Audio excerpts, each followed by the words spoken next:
Hi, we're at the Wandy pub at Wandillagong in the Alpine areas. Today we're going to be cooking on the Yoder Smokers Char grill. This is the baby one, believe it or not, 60 by 90 centimetres of cooking area.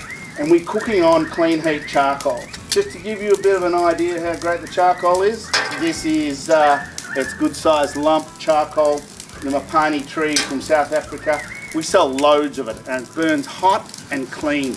The Yoder Smokers Char grill is fantastic. It's really built heavy duty. I can also close the lid down and I can reverse sear by high temp roasting over here and then grilling off over really high heat here.